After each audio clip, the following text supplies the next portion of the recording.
नमस्कार दोस्तों, स्वागत है आज आप सभी का आपके अपने YouTube channel study with Aryan पर। और आज मैं आपके लिए लेकर आया हूँ NCERT क्लास 6 का अध्याय 7 जो आपके सम्राट अशोक से संबंधित है।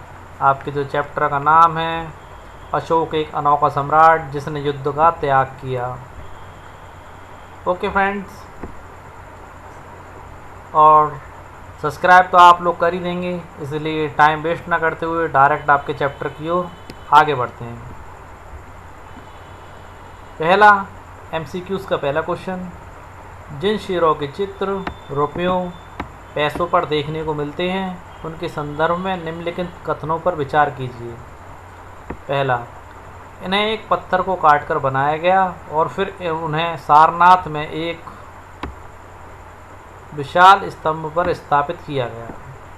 दूसरा ऑप्शन आपका है, अशोक के निर्देश पर इसके जैसे कई स्तंभों और पत्थरों पर अभिलेख उत्कीर्ण किए गए। पहला देखिए, जो आपका जो शेरों का चित्र है, जो रुपयों और पैसों को देखने पर आपको आगे की तरफ गांधी जी का चित्र लगा हुआ है, पीछे की तरफ लगा हुआ है शेरों का चित्र, जिसमें आपको 3 कोने दिखते हैं ब्रह्मा जी की तरह। पहला फ्रंट बुक पे शेर दिखता है, दाएं बाएं शेर दिखता है, परंतु उसके पीछे भी शेर है, यानी 4 शेर है उसमें। तो उस शेर की जो आपका जो है अभिलेख है अशोक द्वारा बनवाया गया था, एक पत्थर को काट कर बनवाया गया और फिर उन्हें सारनाथ में एक विशाल स्तंभ पर स्थापित किया गया। आपका पहला पॉइंट बिल्कुल सही है। और सारनाथ में किस जगह स्थापित किया, ये कल के अध्याय में हमने आप लोगों को बता दिया था। जहाँ महात्मा बुद्ध ने अपना सबसे पहला उपदेश दिया था, वहीं पर सारनाथ में इस स्तंभ को लगवाया गया था। ओके दोस्तों, दूसरा देखते हैं, अशोक के निर्देश पर इसके जैसे कई स्तंभ और पत्थरों पर अभिलेख उत्कीर्ण किए गए। यह बात भी आपकी बिल्कुल सही है। ऑप्शन देखते हैं, उपयुक्त में से कौन सा से कथन सही है। केवल पहला तो सही है आपका, केवल दूसरा, दोनों ही सही है। तो केवल पहला तो हो नहीं सकता, ना केवल दूसरा हो सकता है। यहाँ पर आपका ऑप्शन तीसरा सही है, केवल पहला व दूसरा। ठीक है दोस्तों, आगे देखते हैं। और जो सारनाथ के स्तंभ का चित्र हमने आगे लगाया हुआ है वो हम आपको दिखाएंगे, 4 शेरों का चित्र थोड़ा आगे। यहाँ देखिए, अशोक जिस साम्राज्य पर शासन करते थे उसकी स्थापना कब और किसने की थी। चंद्रगुप्त मौर्य ने लगभग 2300 साल पहले, समुद्रगुप्त मौर्य ने लगभग 2500 साल पहले, बिंदुसार ने लगभग 3000 साल पहले, घनानंद ने लगभग 2000 साल पहले। तो दोस्तों आपको बता देते हैं, अशोक जो थे, सम्राट अशोक जिस साम्राज्य पर शासन करते थे उसकी स्थापना चंद्रगुप्त मौर्य ने की थी लगभग 2300 साल पहले। इस टॉपिक पर हम थोड़ा सा प्रकाश डालेंगे, उससे पहले इस प्रश्न को भी हम हल कर लेते हैं। दोनों प्रश्नों पर एक साथ प्रकाश डालेंगे और इसकी व्याख्या करेंगे। अर्थशास्त्र नामक पुस्तक की रचना किसने की थी।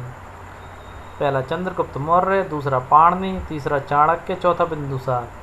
तो दोस्तों चंद्रगुप्त मौर्य तो शासक थे, वो तो कर ही नहीं सकते थे। दूसरा बिंदुसार भी आपके शासक थे। रचना करने वाले आपके बच्चे 2, चाणक्य और पाणिनि। पाणिनि ने रचना की थी परंतु अर्थशास्त्र की रचना नहीं की थी। पाणिनि ने जो रचना की थी वो संस्कृत का एक ग्रंथ है जिसे अष्टाध्यायी के नाम से जाना जाता है, उसकी रचना की थी। कल ये हम आप लोगों को बता चुके हैं। अर्थशास्त्र की रचना आपके चाणक्य जी ने की थी, जिन्हें कौटिल्य के नाम से जाना जाता है, जिसे विष्णुगुप्त के नाम से भी जाना जाता है। अब इन दोनों प्रश्नों पर थोड़ा सा प्रकाश डाल देते हैं। यहाँ देखिए दोस्तों, पहला प्रश्न देख लेते हैं आपका, अशोक जिस साम्राज्य पर शासन करते थे उसकी स्थापना किसने की थी। तो दोस्तों लगभग 2300 साल पहले उसकी स्थापना आपके चंद्रगुप्त मौर्य ने की थी। किसने की थी दोस्तों, चंद्रगुप्त मौर्य ने की थी। एक चीज़ और देख लीजिए, एक ही परिवार के कई सदस्य एक के बाद एक राजा बनते तो उन्हें एक ही वंश का कहा जाता है। ओके दोस्तों, ये बात शायद आप जानते भी होंगे। मौर्य वंश में 3 महत्वपूर्ण राजा हुए। सबसे पहले चंद्रगुप्त मौर्य। चंद्रगुप्त मौर्य का जो पुत्र था वो था आपका बिंदुसार। बिंदुसार का पुत्र जो था वो था अशोक। स्टैंडर्ड बुक्स से हमें पता चलता है कि अशोक अपने 99 भाइयों की हत्या करके शासक बना था। ओके दोस्तों, NCERT की बुक्स में इस चीज़ का कोई वर्णन नहीं है, परंतु जब हम स्टैंडर्ड बुक्स पढ़ते हैं तो इस बात का हमें ज्ञान होता है। और भी बहुत सारी चीज़ें हैं जिसका हमें ज्ञान वहीं से होता है। एक इम्पॉर्टेंट चीज़ आप लोगों को यहाँ पर बताते चलें, जो इसमें आचार्य चाणक्य का नाम आया है तो समुद्रगुप्त मौर्य बिना आचार्य चाणक्य की सहायता के बिना शासक नहीं बन सकते थे। चंद्रगुप्त मौर्य बालक अवस्था में थे तो आचार्य चाणक्य, जिनकी बेइज्जती या इंसल्ट जो थी आपकी घनानंद ने की थी, उस घनानंद से बदला लेने के लिए और भारतीय अर्थव्यवस्था को सही करने के लिए आचार्य चाणक्य ने चंद्रगुप्त मौर्य को चुना था, जो कि आगे चल करके एक बड़ा ही शासक बना। ओके दोस्तों, एक बात आप लोगों को और बता देते हैं। आचार्य चाणक्य जो थे उन्होंने अर्थशास्त्र की रचना की थी और इतना टैलेंटेड इंसान थे आचार्य चाणक्य कि वो राज प्रशासन का काम करने के लिए जो दिए में जो तेल होता था वो सरकार का यूज़ करते थे और अपना काम करने के लिए उस दीपक को बुझा देते थे और दूसरा दीपक जलाते थे जिसमें खुद का निजी खरीदा हुआ तेल डाल करके, घी डाल करके चलाते थे। उनके द्वारा बताया गया अर्थशास्त्र या लिखी गई पुस्तक अर्थशास्त्र की आज भी काम में आती है। दूसरा देखिए, चंद्रगुप्त मौर्य की शासक बनने में मदद आचार्य चाणक्य या कौटिल्य नाम के द्वारा एक व्यक्ति ने की थी। हम आप लोगों को बता चुके हैं। शेरों वाला जो स्तंभ है जो सारनाथ में मिला है वो ये रहा। सारनाथ आपका वाराणसी में स्थित है। कहाँ पर स्थित है? वाराणसी के पास स्थित है। कहाँ स्थित है? वैसे ही हमने कल आपको बता दिया था, मगर फिर भी एक बार रिवीजन के तौर पर आपको बता रहे हैं। सारनाथ आपका वाराणसी के पास स्थित है, जहाँ महात्मा बुद्ध ने ज्ञान प्राप्ति हुआ सबसे पहला अपना उपदेश दिया था और वहीं पर इस स्तंभ को अशोक द्वारा लगवाया गया था। ओके फ्रेंड्स, आगे बढ़ते हैं। ये देखिए दोस्तों, सम्राट अशोक के साम्राज्य में स्थित नगरों के संदर्भ में निम्नलिखित कथनों पर विचार कीजिए। पहला, पाटलिपुत्र इनकी राजधानी थी एवं तक्षशिला उत्तर पश्चिम एवं मध्य एशिया के लिए आने जाने वाला मार्ग था।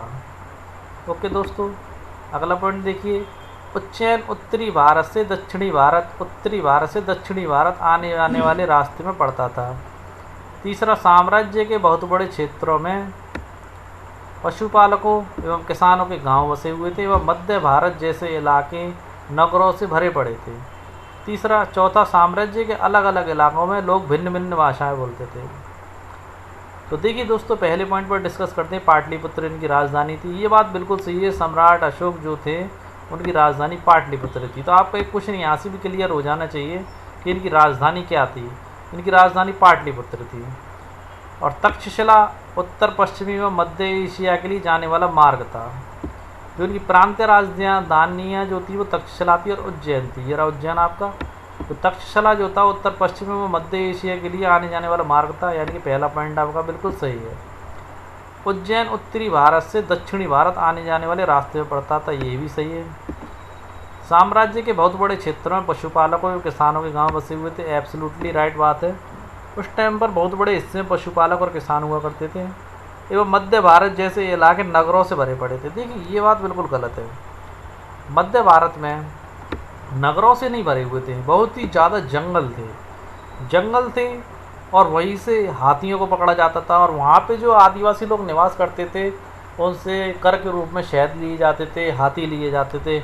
हाथियों की इतनी अधिक संख्या के कारण जो यूनानी देश का शासक था सिकंदर, हिंदुस्तान पर आक्रमण करना चाहता था, उसकी सेना ने यहाँ पर आक्रमण करने के लिए मना कर दिया था। पिछले अध्याय में हम इस टॉपिक को आप लोगों को क्लियर कर चुके हैं, यानी कि ये पॉइंट आपको गलत है। साम्राज्य के अलग अलग इलाकों में लोग भिन्न भिन्न भाषाएं बोलते थे, ये बात बिल्कुल सही है आपकी। पूरे भारत देश में उस टाइम पर इनका शासन हुआ करता था और हमारे भारत देश में आज भी अलग अलग भाषाएं बोली जाती हैं। तो उस टाइम तो और ही ज़्यादा अलग अलग भाषाएं बोली जाती थी। भारत का नक्शा कुछ ऐसा है, परंतु उस टाइम पे आपका पाकिस्तान और अफ़गानिस्तान तक इस क्षेत्र में शामिल था, तो भाषाएं तो अलग अलग बोली ही जाएंगी। ओके दोस्तों, तो उपयुक्त में से कौन सा या कौन से कथन सही हैं? केवल पहला आपका सही है, केवल दूसरा ही सही है, तीसरा आपका सही नहीं है। ठीक है दोस्तों, आगे देखते हैं। बाकी आपके पहला, दूसरा और चौथा तीनों कथन सही है और ये वाला कथन आपका सही नहीं है। आगे देखिए, अशोक के शिलालेख निम्नलिखित में से किन स्थानों से प्राप्त हुए हैं? दोस्तों, थोड़ा सा डीपली जाएंगे इस विषय पर, कुछ जानकारी देना चाहते हैं। अशोक के अभिलेखों के विषय में। अभिलेखों के विषय में पहले तो आप एक बात जान लीजिए, अभिलेख जो है ना, जो ठोस चीज़ हो उस पर खोद कर लिखे गए थे, और जो ठोस चीज़ पर जो खोद कर जो चीज़ लिखी जाती थी ना, वह अभिलेख कहलाता था। ओके दोस्तों, अभिलेख किसे कहते थे, ये चीज़ आप समझ लीजिए, किसी भी ठोस चीज़ पर खोद कर जो लिखा जाए वह अभिलेख कहलाता था। अभिलेखों से हमें उन राजाओं की सामाजिक, आर्थिक, राजनीतिक स्थिति का पता चलता है जो उस समय हुआ करते थे। कुल अभी तक हमें अशोक के 44 यानी 44 अभिलेख मिल चुके हैं। ओके फ्रेंड्स, अब देखिए अशोक के शिलालेख निम्नलिखित में से किन स्थानों से प्राप्त हुए हैं। पहला कांधार, दूसरा टोपरा, तीसरा बहापुर, चौथा सांची, पांचवा कलिंग। नीचे देखिए, नीचे दिए कूट की सहायता से सही उत्तर चुनिए। तो दोस्तों यहाँ पर हमने आपको अभी थोड़ी देर पहले ही बताया जो अशोक के जो अभिलेख हैं,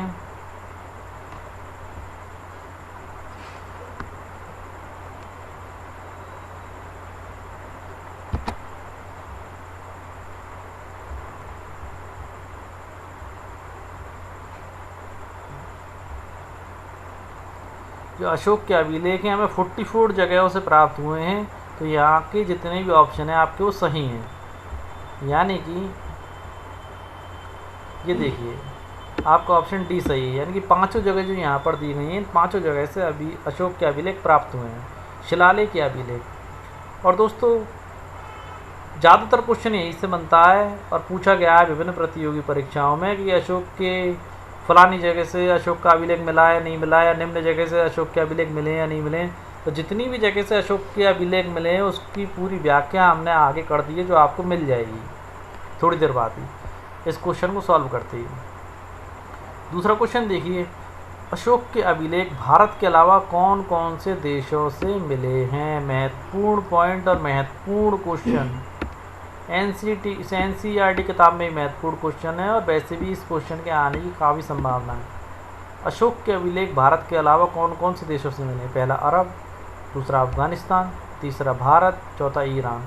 तो दोस्तों आपको बता दें कि अशोक के अभिलेख हमारे भारत देश के अलावा पाकिस्तान में भी मिले हैं और अफ़गानिस्तान में भी मिले हैं, परंतु ईरान और अरब में नहीं मिले हैं। तो देखिए उपयुक्त में से कौन सा या से सही है।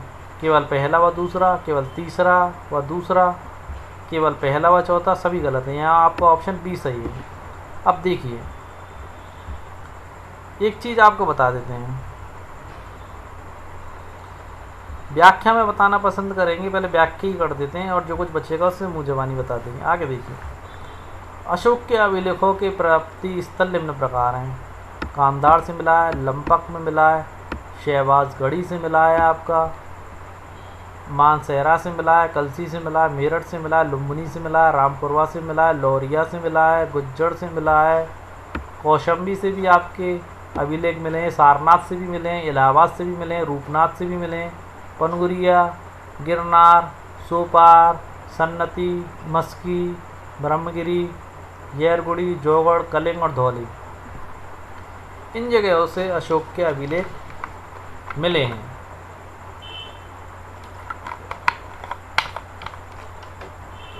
ठीक है दोस्तों, जितनी भी जगहों से अशोक के अभिलेख मिले हैं उसकी जानकारी हमने आप लोगों को बता दी है। यहाँ देखिए कंधार एवं लंपक से जो अभिलेख मिले वे अफ़गानिस्तान में स्थित हैं। जैसा कि अभी आपका प्रश्न पूछा गया था कि अशोक के अभिलेख भारत के अलावा कौन कौन से देशों से मिले, हमने यहाँ बताया था अफ़गानिस्तान और पाकिस्तान से मिले। इम्पोर्टेंट चीज़ है दोस्तों, कंधार और लंपक ये आपके भारत के बाहर थे। जो अभिलेख मिले हुए अफ़गानिस्तान में स्थित हैं। कहाँ है? अफ़गानिस्तान से प्राप्त हुए हैं। पॉइंट नंबर पहला काफ़ी इम्पोर्टेंट है, नोट डाउन कर लेना, इसको हल्के में मत लेना ज़रा सा भी, ये काफ़ी इम्पोर्टेंट है। ओके, दूसरा भी इम्पोर्टेंट है, मानसेरा से भी एक अभिलेख मिला है जो पाकिस्तान में स्थित है, ये भी अपने भारत के बाहर है, यानी ये भी इम्पोर्टेंट है प्रश्नों की दृष्टि से। तीसरा आपका शहबाजगढ़ी से एक अभिलेख मिला है जो पाकिस्तान के उत्तरी भाग में मर्दान ज़िले में स्थित है। कौन से ज़िले में स्थित है दोस्तों? मर्दान ज़िले में। तीनों आपके महत्वपूर्ण है, जो भारत के बाहर से जो अभिलेख प्राप्त हुए हैं उस दृष्टि से। एक चीज़ और हम यहाँ पर क्लियर कर देना चाहते हैं दोस्तों, यहाँ आपने देखा चंद्रगुप्त मौर्य, बिंदुसार और अशोक। चंद्रगुप्त मौर्य का पुत्र बिंदुसार था, बिंदुसार का पुत्र अशोक था। एक चीज़ आपको बता देते हैं, जो चंद्रगुप्त मौर्य था जो शासक बना था वह आपका 322 में बना था। कब बना था दोस्तों? 322 ईसा पूर्व से लेकर के 298 ईसा पूर्व तक बना था। कौन सी? 298 ईसा पूर्व तक बना था।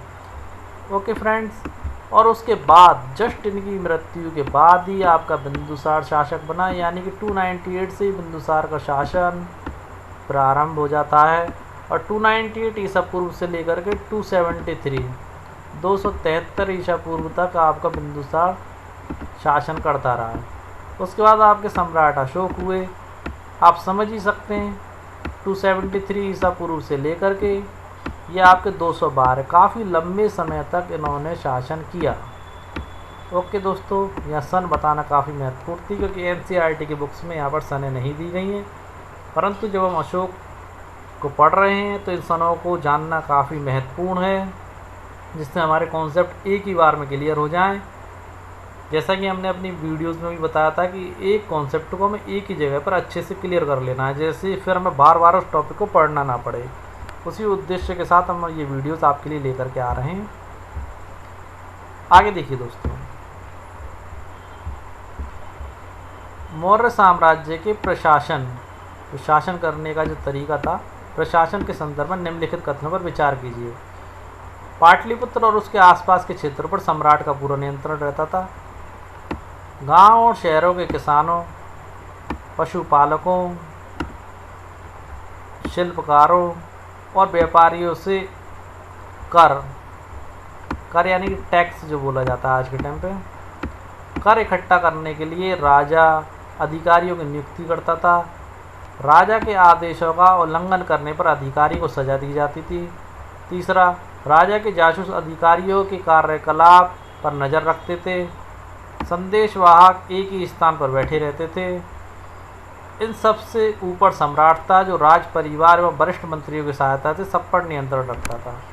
अब देखिए कौन कौन सी बातें इनमें सही हैं और कौन सी गलत है। देखिए, पाटलिपुत्र जो कि इनकी राजधानी था, उसके आसपास के क्षेत्र पर सम्राट का पूरा नियंत्रण रहेगा। जहाँ सम्राट रहता है, ये तो नॉर्मली सी बात है, जहाँ इंसान रहता है तो वहाँ उसका पूरा नियंत्रण रहेगा ही रहेगा। अब देखिए, मौर्य साम्राज्य काफ़ी दूर दूर तक फैला हुआ था, तो हर जगह सम्राट का नियंत्रण नहीं रह सकता।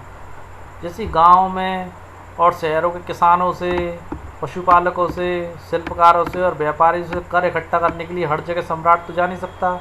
तो राजा ने वहाँ पर अपना अधिकार बनाए रखने के लिए और नियंत्रण में रखने के लिए अधिकारियों की नियुक्ति की थी, जो वहाँ से कर वसूल करके ला करके राजा को दिया करते थे। अगर वो राजा के आदेशों का उल्लंघन करते थे तो उन अधिकारी को सजा भी दी जाती थी। तो आपका ये पॉइंट भी सही है। और राजा के जासूस अधिकारी के कार्यकलाप पर नज़र रखते थे, ये बात भी सही है कि जो अधिकारी वर्ग है वो सही तरीके से काम कर रहा है या नहीं कर रहा है। संदेशवाहक एक ही जगह पर बैठे या एक ही स्थान पर बैठे रहते थे, ये चीज़ गलत है। संदेशवाहक भी जगह जगह पर घूमते रहते थे, जिससे सूचनाओं का आदान प्रदान होता रहे।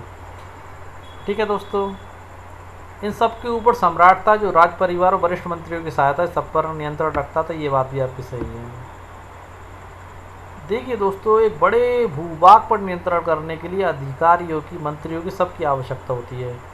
पूरा इतिहास पढ़ने के बाद हम ये चीज़ जान जाते हैं कि एकमात्र मौर्य साम्राज्य था जहाँ से अर्थव्यवस्था और जो प्रशासनिक व्यवस्था अच्छे तरीके से चली थी, जहाँ राज्यपाल भी नियुक्त हुए थे, गवर्नर भी नियुक्त हुए थे, मंत्रियों को भी रखा गया था, अधिकारियों को भी रखा गया था। यानी कि एक व्यवस्थित तरीके से, पूरे व्यवस्थित तरीके से सबसे पहले जो शासन प्रशासन व्यवस्था चालू हुई थी वो मौर्य साम्राज्य से हुई थी। ओके फ्रेंड्स, और आपके आईएएस के प्रश्न में मौर्य साम्राज्य को दूसरे साम्राज्यों से तुलना करके इसकी प्रशासन व्यवस्था के विषय में पूछा जाता है कि कौन से साम्राज्य के समय में, या कौन से, जैसे मुग़ल साम्राज्य हुआ और आपके बहुत सारे साम्राज्य हुए, उन साम्राज्य से मुग़ल साम्राज्य के प्रशासन की तुलना करके पूछा जाता है कि इसके समय में बेहतर प्रशासन व्यवस्था थी। देखिए, उपयुक्त कथनों में से कौन सा या से कथन सही नहीं है। पहला आपका सही है, दूसरा सही है, तीसरा आपका सही नहीं है। क्योंकि इसका आधा भाग तो सही है कि जासूस अधिकारी कार्यकलाप पर नजर रखते थे, परंतु आधा भाग इसका ये सही है ना, संदेश वाहक एक ही स्थान पर बैठे रहते थे, ये गलत है। क्योंकि एक ही स्थान पर बैठने का काम नहीं होता था संदेश वाहक को, उनका काम था जगह पर आते जाते रहना। अगला प्रश्न, मौर्य साम्राज्य के भीतर स्थित छोटे या प्रांतों के संदर्भ में, छोटे प्रांतों के संदर्भ में निम्नलिखित कथनों पर विचार कीजिए।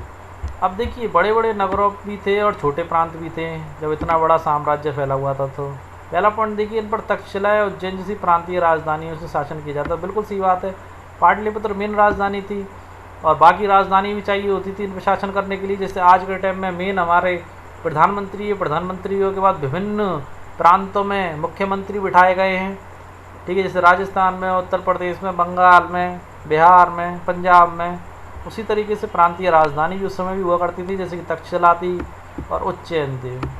यानी कि आपका पहला पॉइंट बिल्कुल सही है। दूसरा पॉइंट देखते हैं, अक्सर राजकुमारों को वहाँ का राज्यपाल या गवर्नर बनाकर भेजा जाता था। ये बात हम आपको पहले ही बता चुके हैं, यानी कि यहाँ पर आपके दोनों पॉइंट सही हैं। देखिए, उपयुक्त कथनों में से कौन सा ऐसे कथन सही है? पहला, दूसरा, आपके यहाँ पर दोनों ही कथन सही है। आगे देखते हैं अगला प्रश्न, निम्नलिखित में से कौन सा ऐसे कथन गलत हैं या हैं?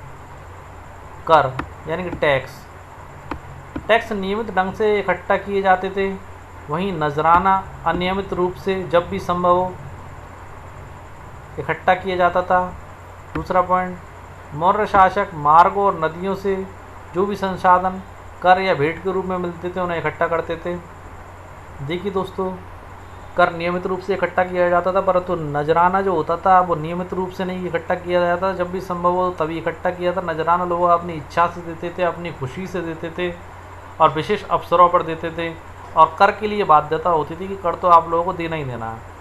देखिए, मौर्य शासक जो थे वो साम्राज्य इतना फैला हुआ था, प्रांतों के बीचों में इतना विस्तार था कि उस पर पूर्ण तरीके से नियंत्रण नहीं किया जा सकता था। इसलिए जो मौर्य शासक थे, जो आने वाले मौर्य जो शासक थे, वो आने जाने वाले मार्गों और नदियों से आने जाने वाले मार्गों से जो भी संसाधन होते थे उनसे कर या भेंट के रूप में उन्हें जो मिलता था उसे इकट्ठा किया करते थे। ठीक है दोस्तों, वहीं से करों को इकट्ठा किया करते थे। देखिए, नीचे दिए गए कूट की सहायता से सभी प्रश्न सही उत्तर चुनिए। केवल पहला आपका सही है, यहाँ आपका ऑप्शन बी सही है, क्योंकि यहाँ पर पहला भी सही है और दूसरा भी सही है। आगे देखिए, कुछ जानकारी देना चाहते हैं आपको। अर्थशास्त्र में यह लिखा है कि उत्तर पश्चिम कंबल के लिए प्रसिद्ध था। अगर पूछा जाए अर्थशास्त्र के अकॉर्डिंग कंबल के लिए कौन सी जगह प्रसिद्ध थी या कंबल के लिए कौन सी जगह प्रसिद्ध थी अशोक के शासनकाल में, तो आप बता सकते हैं कंबल के लिए उत्तर पश्चिम प्रसिद्ध था। और दक्षिण भारत जो था आपका सोने और कीमती पत्थरों के लिए प्रसिद्ध था। नक्शे के अकॉर्डिंग एक बार फिर आप लोगों को बता देते हैं, कार्ड के दिशाओं का ज्ञान अगर आप लोगों को नहीं है।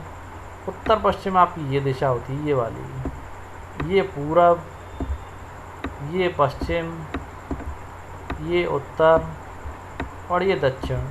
तो ये दिशा आपकी यहाँ से उत्तर भी आ रही है और यहाँ से पश्चिम भी आ रही है। तो ये जो दिशा थी आपकी कंबल के लिए प्रसिद्ध थी। किसके लिए प्रसिद्ध थी? का यानी कंबल। दूसरी आपकी दक्षिण जो दिशा थी आपकी सोने के लिए प्रसिद्ध थी। किसके लिए? सोने के लिए, सोना। ये दिशा आपकी सोने के लिए प्रसिद्ध थी, सोने प्लस कीमती पत्थरों के लिए। अब देखिए, संभव है संसाधन नजराने के रूप में इकट्ठे किए जाते थे, पॉसिबल हो भी सकता है। देखिए, जहाँ कर नियमित ढंग से इकट्ठे किए जाते थे वही नजराना अनियमित रूप से जब भी संभव इकट्ठा किया जाता था। ये हम आप लोगों को बता चुके हैं। नजराना लोग अपनी इच्छा से देते थे, कोई ज़बरदस्ती नहीं हुआ करती थी, अपनी खुशी से दिया करते थे, जबकि कर के लिए बाध्यता होती थी। अब देखिए, जंगल वाले इलाके थे, वहाँ रहने वाले लोग काफ़ी हद तक स्वतंत्र थे।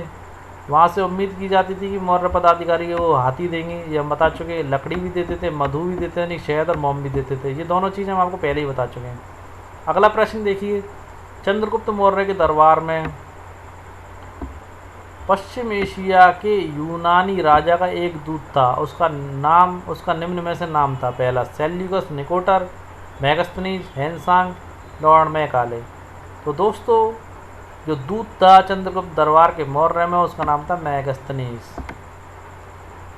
एक इम्पोर्टेंट बात आप लोगों को यहाँ पर बताते चलें, यूनानी राजा था आपका सिकंदर, भारत पर आक्रमण करना चाहता था। उस टाइम पे घनानंद भी था, और भारत की हाथियों की सेना, रथारोही सेना और पैदल सेना की वजह से उसके सैनिक यहाँ पर आक्रमण नहीं कर पाए थे। परंतु आचार्य चाणक्य की अकल की वजह से सिकंदर कभी भी हिंदुस्तान पर आक्रमण नहीं कर पाया, और एक बीमारी फैल गई उसकी सेना में, जिससे सिकंदर भी मारा गया। सिकंदर का ही सेनापति आपका सेल्यूकस निकेटर था। कौन था? Seleucus Nicator. सिकंदर की मृत्यु के बाद यही राजा बना था यूनान का। तो जो राजा का था ना यूनान का, पश्चिमी एशिया के यूनानी राजा, वो राजा आपका सेल्यूकस निकेटस था। इसने क्या हुआ कि अपनी लड़की का विवाह चंद्रगुप्त मौर्य से तो नहीं किया, परंतु चंद्रगुप्त मौर्य का जो पुत्र था बिंदुसार, उससे कर दिया। ठीक है दोस्तों। और यहाँ पर इन्होंने अपने जो दूत था जो मेगस्थनीज, उसको भेज दिया विवाह करने के बाद, और विवाह में इन्होंने यहाँ से हाथी प्राप्त किए। ओके दोस्तों, स्टैंडर्ड बुक से यही पता पड़ता है। आगे देखिए, मेगस्थनीज ने अपनी पुस्तक इंडिका में राजा से संबंधित जो बात बताई उसके संदर्भ में निम्नलिखित कथनों पर विचार कीजिए। इन्होंने क्या हुआ, हिंदुस्तान में आने के बाद वहाँ के राजा से संबंधित कुछ बातें अपनी इंडिका नामक पुस्तक में लिखी थी। उन बातों पर विचार करने के लिए कह रहा है कौन सी बात सही है और कौन सी गलत है। देखिए, उन्होंने बताया मेगस्थनीज ने शोभा यात्रा के समय सम्राट को सोने की पालकी में ले जाया जाता था। उनके अंगरक्षक सोने और चांदी से अलंकृत घोड़ों पर सवार होते थे। दोस्तों, यहाँ तो ये चीज़ तो सही है कि शोभा यात्रा के समय सम्राट को सोने की पालकी में ले जाया जाता था, उनके अंगरक्षक सोने व चांदी से अलंकृत घोड़े पर सवार होते थे। नहीं दोस्तों, उन लोगों के पास काफ़ी संख्या में हाथी थे, वो लोग हाथी पर सवार हुआ करते थे। यानी कि आपका आधा कथन सही है और आधा गलत है। आगे देखते हैं, कुछ अंगरक्षक पेड़ों को लेकर के चलते थे जिन पर प्रशिक्षित तोतों का झुंड रहता था, जो सम्राट के सिर के चारों तरफ चक्कर लगाते थे। बिल्कुल सही है, आपने प्राचीन काल के चित्र देखे होंगे, वहाँ देखा गया होगा राजा के सिर के चारों ओर तोतों को उड़ते हुए या चिड़ियों को उड़ते हुए, ये वही चीज़ है। इसके पीछे भी उन लोगों का कुछ ना कुछ कारण रहा होगा। बिना किसी उद्देश्य के उस समय पर कोई भी काम नहीं किया जाता था। आगे देखिए, राजा हमेशा अपनी हत्या की आशंका से डरे रहते थे। उन्हें लगता था कि यहाँ उनकी हत्या ना हो जाए। ये बात सही है। उनके खाना खाने के पहले खास नौकर उस खाने को चखते थे। यह बात भी सही है। मेगस्थनीज ने इस चीज़ों को बताया है हमें, ये सारी चीज़ें उन्होंने बताई हैं। राजा लगातार 2 रात एक ही कमरे में नहीं सोते थे। सुरक्षा की दृष्टि से ऐसा किया करते थे मौर्य काल में। अब देखिए, उपयुक्त कथनों में से सत्य कथन कौन से हैं। वैसे एक चीज़ बढ़िया हुई कि मेगस्थनीज का इंडिया में आना और अपनी पुस्तक लिखना, जिससे हमें उस काल की जानकारी अच्छे से हो सकी उनकी पुस्तक के माध्यम से। और वैसे तो अशोक ने इतने शिलालेख लिखवा दिए थे कि उस काल की जानकारी हम लोगों के पास आज तक भी है। उपयुक्त कथनों में से असत्य कथन कौन से हैं बताइए। देखिए, आपका ओनली पहला ही असत्य है, बाकी सारे तो आपके सत्य हैं। पहला भी आधा असत्य है क्योंकि हाथियों पर सवार रहते थे। आगे देखिए,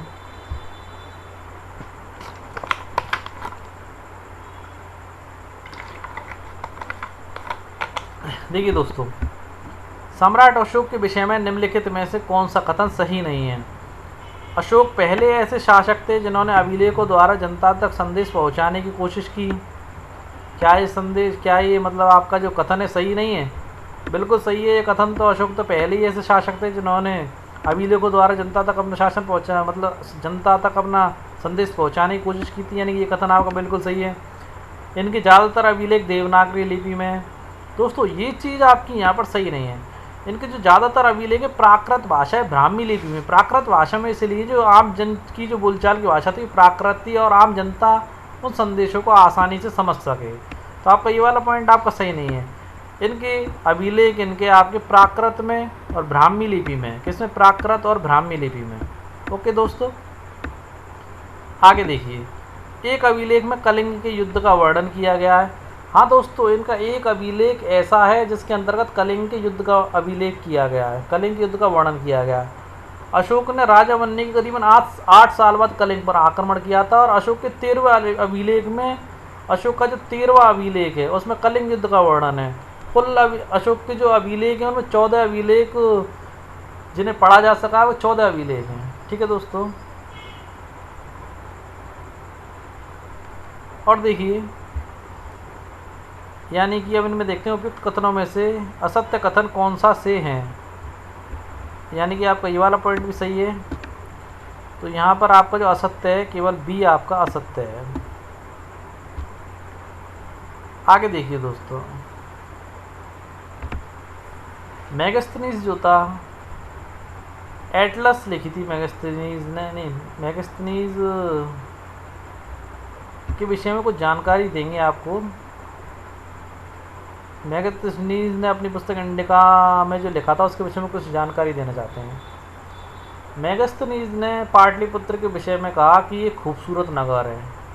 यानी कि ये जानकारी तो उसने दी थी, उसके साथ साथ उसने कहा कि पाटलिपुत्र एक खूबसूरत नगर है जो विशाल प्राचीर से घिरा हुआ है। उन्होंने ही बताया था कि जो पाटलिपुत्र है उसके अंदर 570 बुर्ज हैं। कितने बुर्ज हैं दोस्तों? 570 बुर्ज, यानी कि खम्भे 570 है। कितने अत्यधिक खम्भे हो गए, यानी कि अत्यधिक विशाल पाटलिपुत्र था उस समय। और उन्होंने पाटलिपुत्र के जो द्वार बताया ना, यानी गेट, जो 64 द्वार बताए, अच्छे अच्छे बड़े बड़े राज दरबारों में भी 64 द्वार का होना काफ़ी बड़ी बात कहलाती है आपकी। 64 द्वार थे उस समय। और राजा का महल काठ का बना था, जिसे पत्थर की नक्काशी से अलंकृत किया गया था, जो चारों तरफ से उद्यानों और चिड़ियों के लिए बने बसेरों से घिरा था। ठीक है दोस्तों, आगे देखते हैं। देखिए, कलिंग के युद्ध का वर्णन जो अशोक के अभिलेख से मिलता है उसकी थोड़ी जानकारी देना चाहते हैं। ये चीज़ तो हमने आपको बताई थी कि 8 साल बाद कलिंग विजय की थी उन्होंने, उसमें करीबन 1.5 लाख लोग मारे गए और बंदी बनाए गए थे, जबकि आपके स्टैंडर्ड बुक्स में 2.5 लाख दिए गए, परंतु आपकी NCERT ही सही मानी जाएगी, ऑथेंटिक बुक। ध्यान रखना इस बात को। लगभग 1.5 लाख लोग बंदी बना लिए गए और 1 लाख से भी ज़्यादा लोग मारे गए। महत्वपूर्ण पॉइंट है, इसलिए हमने किताब का यहाँ पर स्क्रीनशॉट लगाया जिससे आप लोग अच्छे से देख सकें। इस प्रश्न के चक्कर में ही लगाया है। इससे उन्हें अपार दुख हुआ था, सब जानते हैं इस चीज़ को। जब किसी स्वतंत्र देश को जीता जाता है तो लाखों लोग मारे जाते हैं और बहुत सारे लोग बंदी बनाए जाते हैं, जिन्हें ब्राह्मण और श्रमण भी मारे जाते हैं। अब देखिए इसमें इम्पोर्टेंट चीज़ क्या है। अशोक ने क्या कहा कि जो लोग मारे गए थे उससे इसलिए मुझे पश्चाताप हो रहा है और मैंने धम्म पालन करने एवं दूसरों को इसकी शिक्षा देने का निर्णय लिया। उनका मन परिवर्तन हो गया था कलिंग युद्ध के बाद, और लोगों की हत्या से उनको काफ़ी गिलानी का अनुभव हुआ था और उन्होंने धम्म का पालन करने का शिक्षा दी थी। उन्होंने कहा था मैं धम्म के माध्यम से लोगों का दिल जीतना बलपूर्वक विजय पाने से ज़्यादा अच्छा है। किसके शब्द थे? जो सम्राट अशोक के, जो कलिंग के 13वें अभिलेख से पता पड़ते हैं। मैं ये अभिलेख भविष्य के लिए एक संदेश के रूप में इसके लिए उत्कीर्ण कर रहा हूँ कि मेरे बाद मेरे बेटे और पोते भी युद्ध ना करें। सम्राट अशोक चाहते थे कि उनके पोते और बेटे युद्ध ना करें, बल्कि धर्म का प्रसार करें, धम्म का। अब देखिए धम्म क्या था। धम्म एक संस्कृत शब्द था जो धर्म का प्राकृत रूप है। क्या था? धर्म का प्राकृत रूप था। ठीक है, आगे देखिए। सम्राट अशोक ने लोगों की समस्याओं के निदान के लिए कुछ अधिकारियों की नियुक्ति की। तो समस्याओं का निदान और शिक्षा दोनों ही कह सकते हैं। प्रश्न दोनों प्रकार से आ सकता है कि सम्राट अशोक ने लोगों की समस्याओं के निदान के लिए और शिक्षा के लिए कुछ अधिकारियों की नियुक्ति की। उन अधिकारियों को किस नाम से जाना जाता था? पहला अमात्य, दूसरा आचार्य, तीसरा धम्म महामत्य, तीसरा धम्मगुरु, चौथा धम्मगुरु। तो आपका यहाँ पर तीसरा ऑप्शन सही है, उन्हें धम्म महामात्य के नाम से जाना जाता था। इस पर थोड़ा और डिस्क्राइब पर प्रकाश डाल देते हैं। देखिए उस टाइम पर क्या होता था, विभिन्न धर्मों के लोग थे, खाली बौद्ध धर्म ही नहीं था, आपका बहुत सारे धर्म थे, क्षत्रिय धर्म भी था और आपका ब्राह्मण धर्म भी था। तो देखिए विभिन्न धर्मों के लोग के मध्य होने वाले टकराव को रोकने के लिए परिवार और पड़ोसियों के बीच होने वाले झगड़े आदि समस्याओं का निदान करना अशोक अपना कर्तव्य समझते थे। इसलिए उन्होंने जगह जगह धम्म महामात्य नाम के अधिकारियों की नियुक्ति की, जो जगह जगह जाकर के धम्म की शिक्षा दिया करते थे। ओके दोस्तों, ये पॉइंट हमने आपको यहाँ पर क्लियर कर दिया है। क्यों नियुक्त हुए थे, किस लिए हुए थे, सब चीज़ बता दी है। आधुनिक भारत की ज़्यादातर लिपियाँ किस लिपि से उत्पन्न हुई हैं? पहला खरोष्टी लिपि, दूसरा देवनागरी लिपि, तीसरा प्राकृत लिपि और चौथा ब्राह्मी लिपि। तो दोस्तों आपको बता देते हैं आधुनिक भारत की ज़्यादातर लिपियाँ जो है ब्राह्मी लिपि से उत्पन्न हुई हैं। और एक इम्पोर्टेंट बात आप लोगों को बता देते हैं देखिए शुरुआत में हमने कुछ चीज़ें आपको बताई थी। देखिए कांधार और लंपक, कांधार से और जो आपका कांधार और लंपक से तो जो आपका मनसेहरा और जो शहबाजगढ़ी से जो हमें अभिलेख मिले हैं ना दोस्तों, वो खगोष्ठी लिपि में लिखे गए थे। किस लिपि में लिखे गए थे? खगोष्ठी लिपि में। इनकी लिपि बताने के लिए हम आपको यहाँ पर लाए हैं, खगोष्ठी लिपि में लिखे गए थे। और बाकी के इनके सारे जो अभिलेख थे वो प्राकृत और ब्राह्मी लिपि में लिखे गए थे, और ब्राह्मी लिपि से ही आपकी भारत की जितनी भी भाषाएं वो सब निकली हैं। देखिए आधुनिक भारत की ज़्यादातर लिपियाँ किस लिपि से निकली हैं? ब्राह्मी लिपि से। ठीक है, आगे देखिए।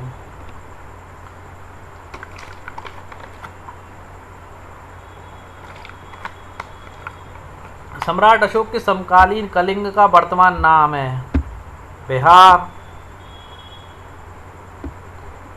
बंगाल, उड़ीसा, पंजाब। तो जो समुद्र तटीय उड़ीसा था, कलिंग का वर्तमान नाम उड़ीसा नाम है, यानी कि आज जो पहले कलिंग था, समुद्र तटवर्ती क्षेत्र था। आगे देखिए, अशोक के धम्म के संदर्भ में निम्नलिखित कथनों में से कौन सा सही नहीं है? इसके धम्म के किसी देवी देवता की पूजा कर्मकांड की आवश्यकता नहीं थी। यानी कि अशोक का जो धम्म था उसमें किसी भी देवता और उसे कर्मकांड की आवश्यकता नहीं थी। ये बात बिल्कुल सही है। उन्होंने कहा था कर्मकांड करने की आवश्यकता नहीं है, बल्कि नैतिक व्यवहार पर ज़्यादा जोर दिया था, जो आगे हम आप लोगों को बताएंगे। महात्मा बुद्ध के उपदेशों से प्रेरित हुए थे, बिल्कुल महात्मा बुद्ध के उपदेशों से प्रेरित हुए थे। जब तो जब महात्मा बुद्ध ने अपना पहला उपदेश दिया था सारनाथ वाराणसी में, वहीं इन्होंने अपना शेर वाला स्तंभ रखवा दिया था। आगे देखिए, इन्होंने अपने संदेश शिलाओं और अभिलेखों पर खुदवा दिए, बिल्कुल सही बात है। अधिकारियों को आदेश दिया कि वे उन लोगों को पढ़कर सुनाएं जो पढ़ लिख नहीं सकते थे, और उसके लिए उन्होंने, हमने अभी आप लोगों को बताया ना, उसके लिए उन्होंने क्या रखे थे? धम्म महामात्र, जो लोगों को पढ़ के सुना सकें, शिक्षाएं दे सकें। यानी कि आपका पॉइंट नंबर तीसरा भी सही है। उन्होंने धम्म के विचार प्रसार के लिए दूत सीरिया, मिस्र, ग्रीस और श्रीलंका में भेजे थे। ये बात भी आपकी सही है, भेजे थे। उन्होंने अपनी लड़की को भी भेजा था और अपने पुत्र को भी भेजा था धर्म का प्रचार करने के लिए श्रीलंका तक में। इन्होंने सड़कें, कुएं, विश्राम गृह बनवाए थे, बिल्कुल। इनके द्वारा मनुष्य और जानवरों की चिकित्सा की व्यवस्था नहीं की गई थी। ये बात कैसे सत्य हो सकता है? जब इतना नैतिक राजा था, उन्होंने मनुष्य और जानवरों की चिकित्सा की व्यवस्था भी की थी। यानी कि आपका चौथा जो 5वां पॉइंट है वो गलत है। ओके दोस्तों, आगे देखते हैं। देखिए कुछ कथन दे रखे, पहला और चौथा, उनमें से बताइए पहला कथन और दूसरा कथन कौन सा सही है, कौन सा गलत है। पहला कथन क्या? बच्चों के विवाह, जन्म, यात्रा के समय किए गए कर्मकांड किसी काम के नहीं थे। यह अशोक की, उन्होंने जो कर्मकांडों के विषय में जो अपने विचार व्यक्त किए थे उन विचारों से संबंधित हैं। पहला कथन आप लोगों को पता चल गया, बच्चों के विवाह, जन्म, यात्रा के समय किए गए कर्मकांड किसी काम के नहीं थे। उन्होंने वो अपनी जनता को निर्देश दे रहे थे, वो है ये। तो देखिए दूसरा, इसका कारण क्या बताया उन्होंने? अपने दासों और नौकरों के साथ अच्छा व्यवहार करना, बड़ों का आदर, जीवों पर दया, ब्राह्मण और श्रमणों को दान देना चाहिए। देखिए पहला तो इसका कथन है और दूसरा इसका कारण है। ये दोनों ही चीज़ें बिल्कुल सही हैं, क्योंकि अशोक ने कहा था कि कर्मकांड, देवी देवताओं की पूजा करना और कर्मकांड करना बेकार है, जो आप लोग बच्चों के विवाह, जन्म और यात्राओं के समय करते हो, बल्कि उसकी जगह पर आप लोगों को दासों और नौकरों के साथ अच्छा व्यवहार करना चाहिए, बड़ों का आदर करना चाहिए, जीवों पर दया करना चाहिए, ब्राह्मणों और श्रमणों को दान देना चाहिए। अब देखिए नीचे दिए गए कूट का प्रयोग करके सही उत्तर का चयन कीजिए। ए और बी दोनों सही हैं, बिल्कुल सही बात है, दोनों सही हैं। बी जो है ए की सही व्याख्या है, यानी कि ये सही है। दूसरा देखते हैं, ए और बी दोनों सही है, ये चीज़ तो सही है, परंतु बी ए की सही व्याख्या नहीं, यानी ये गलत है। ए सही है परंतु बी गलत नहीं, दोनों ही सही हैं। ए गलत है परंतु बी सही, दोनों ही ये गलत है, यानी कि आपका पहला ऑप्शन यहाँ पर सही है। आगे देखिए, चीन की दीवार का निर्माण कितने साल पहले हुआ था? ऑप्शन पहला 2000 साल पहले, लगभग 1500 साल पहले, लगभग 2400 साल पहले, लगभग 3000 वर्ष पहले। तो आपको लोग आपको बताते चले कि लगभग 2400 वर्ष पहले चीन की दीवार का निर्माण हुआ था, और चीन के निर्माण के विषय में कुछ तथ्य हैं जिन पर हम प्रकाश डालते हैं। देखिए, मौर्य साम्राज्य के उभरने से थोड़ा पहले, 2400 वर्ष पहले, चीन में सम्राटों ने चीन की दीवार का निर्माण करना शुरू किया। इसका उद्देश्य क्या था? उत्तरी सीमा के पशुपालक लोगों से रक्षा करना। उत्तरी सीमा के जो पशुपालक लोग थे वो उनके देश में ना घुसें। अगले 2000 वर्षों तक इस दीवार का निर्माण कार्य चलता रहा। जब भी इतनी लंबी चौड़ी दीवार बनी है, कितने वर्षों तक निर्माण कार्य चलता रहा था पूछा जाता है प्रश्न। करीब 2000 वर्षों तक। इम्पोर्टेंट है, अपनी पुस्तक में नोट डाउन कर लेना इन्हें। 2000 वर्षों तक इनका निर्माण कार्य चलता रहा, क्योंकि साम्राज्य की सीमा बदलती रही। ये दीवार लगभग 6400 किलोमीटर लंबी है। इम्पोर्टेंट पॉइंट, तीसरा इम्पोर्टेंट पॉइंट, ठीक है। पहला इंपॉर्टेंट पॉइंट, कितने वर्ष पहले हुआ? 2400 वर्ष पहले। कितने वर्षों तक निर्माण कार्य चलता रहा? 2000 वर्ष तक। और कितने किलोमीटर लंबी है चीन की दीवार? 6400 किलोमीटर लंबी। इसकी ऊपरी सतह जैसी चौड़ी है, इस दीवार को बनाने के लिए हजारों लोगों को काम करना पड़ा। हर 300-200 मीटर की दूरी पर इस पर निगरानी के लिए बुर्ज बने हुए हैं। चौथा इंपॉर्टेंट पॉइंट आपका ये, परंतु ये इतना इंपॉर्टेंट नहीं है। एक बात आपको बता देते हैं, जब हम लोग अंतरिक्ष में जाते हैं तो अंतरिक्ष की सैटेलाइट से देखते हैं तो वहाँ से हमें चीन की दीवार नज़र आती है। दूसरा एक महत्वपूर्ण प्रश्न जो आ जाता है, जिसका उत्तर कोई नहीं दे पाता, ज़्यादातर मैंने देखा है, क्वेश्चन का रूप चेंज कर दिया जाता है। वहाँ पूछा जाता है चीन की दीवार के अलावा विश्व में सबसे दूसरी लंबी दीवार कौन सी है? अब देखिए कौन सी हो सकती है, आपको उत्तर बता देते हैं। राजस्थान में एक दुर्ग है कुंभलगढ़, जिसे महाराजा कुंभा ने बनवाया था। उसके अंतर्गत ही इतनी लंबी दीवार, चीन की दीवार के बाद सबसे दूसरी लंबी दीवार वही मानी गई है इतिहास में। लिख लेना इस बात को, कोई नहीं बताएगा आपको। और ये क्वेश्चन पूछा भी गया था, और काफ़ी अध्ययन करने के बाद इस प्रश्न का उत्तर हम लोगों ने, करीबन 4 शिक्षकों के ग्रुप ने इसको ढूंढा था। देखिए यहाँ पर हमने कुछ लगाया हुआ है आप लोगों के लिए। उत्कृष्ट पॉलिश वाले पत्थर की इस मूर्ति को देखो, ये बिहार के रामपुरवा में मिले एक मौर्यकालीन स्तंभ का हिस्सा है। किसका हिस्सा? मौर्यकालीन स्तंभ का। और वर्तमान में कहाँ रखी गई है? राष्ट्रपति भवन में रखी गई है। ये उस समय की मूर्ति कला का नमूना है। राष्ट्रपति भवन में ये मूर्ति उस रखी हुई है। तो दोस्तों, हमने आपको आज आपका चैप्टर 7th कंप्लीट करवा दिया है। और आपको हमारे द्वारा दी गई जानकारी कैसे लगी, MCQs कैसे लगे, वो हमें कमेंट्स बॉक्स में ज़रूर बताना दोस्तों। और कोई कमी रही हो तो उसे भी बताना, जिससे हम अपनी कमी को सुधार सकें। वैसे हमने ज़्यादा से ज़्यादा प्रयास किया है, ज़्यादा से ज़्यादा प्रश्नों को शामिल करने का प्रयास किया है, इसलिए हो सकता है हमारी वीडियो लंबी हो गई हो। दोस्तों, आप लोगों से रिक्वेस्ट है कि हमारे चैनल को सब्सक्राइब जरूर करें और ज़्यादा से ज़्यादा लोगों को शेयर करें और जोड़ें। इसी क्रम में हम NCERT के मॉक का जो हिस्ट्री है उसके मॉक्स का 8वां अध्याय जल्द लेकर के आएंगे। जब तक बने रहें हमारे साथ दोस्तों। टेक केयर दोस्तों, गुड नाइट। फिर मिलते हैं कल आप लोगों से।